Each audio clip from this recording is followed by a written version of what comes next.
Warmest greetings to all my incredible subscribers and new viewers alike. Thank you for joining us on this exploration of European Commissioner for Competition. We hope you find it enlightening. The Commissioner for Competition is the member of the European Commission responsible for competition. The current Commissioner is Margrethe Vestager, ALDE. Get ready to immerse yourself in the world of responsibilities as we examine its impact and relevance. The portfolio has responsibility for such matters as commercial competition, company mergers, cartels, state aid, and antitrust law. The position became the sole merger authority for the European Economic Area in September 1990.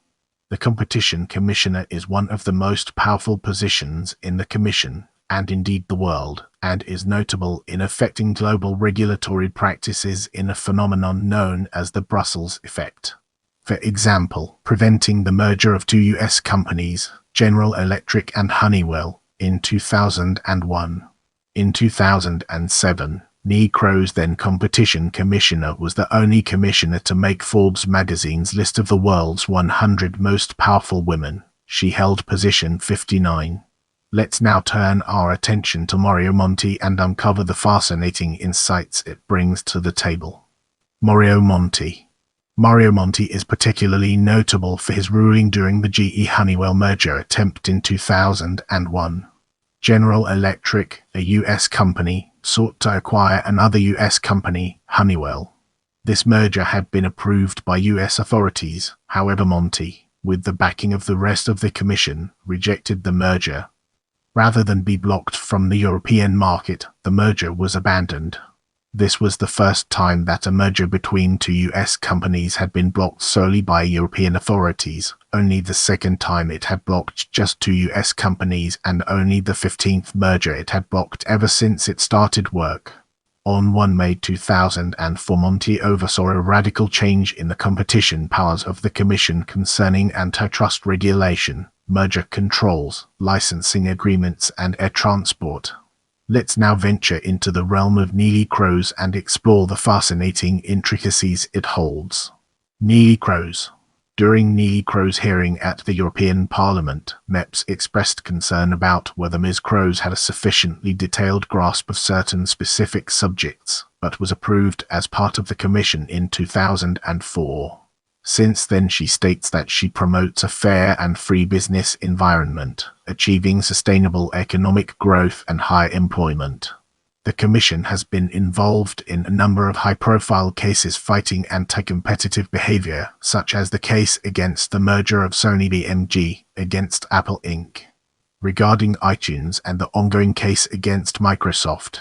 The latter has been an ongoing dispute on a number of issues. In April 2007, Microsoft became the first company to refuse to comply with the Commission's rulings. In response, Commissioner Kroes is looking at more harsher methods to gain the cooperation of companies. We have never, ever before encountered a company that has refused to comply with Commission decisions. We learned we may have to look for a more effective remedy.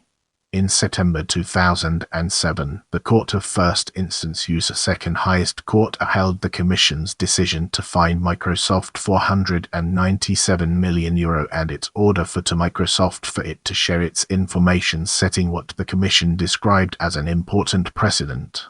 Kroes stated that today's court ruling shows that the Commission was right to take its decision, and right to take firm action to enforce that decision. Either party may appeal to the European Court of Justice. In response to the ruling, the U.S. Justice Department's top antitrust official, Thomas Barnett, criticized the ruling, which sparked a response from Kroes stating that it is totally unacceptable that a representative of the U.S. administration criticizes an independent court of law outside its jurisdiction. It is absolutely not on. The European Commission does not pass judgment on rulings by US courts, and we expect the same degree of respect from US authorities for rulings by EU courts.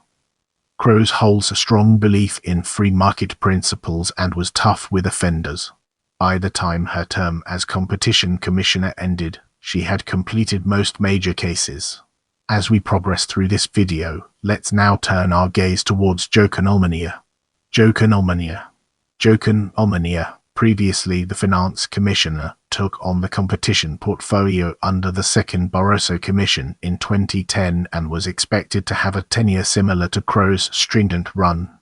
His appointment was welcomed by competition lawyers as someone well qualified and experienced. He also impressed Parliament at his hearing and early on in his work has had to deal with whether or not to pursue action against Google. He has also come out in favour of the idea of a European Monetary Fund to deal with defaulting member states. Let's now shift our focus to Margrethe Vestager since 2014 and explore the ways in which it shapes our perspective. Margrethe Vestager since 2014. Stay connected and join our community by subscribing and following me on other platforms.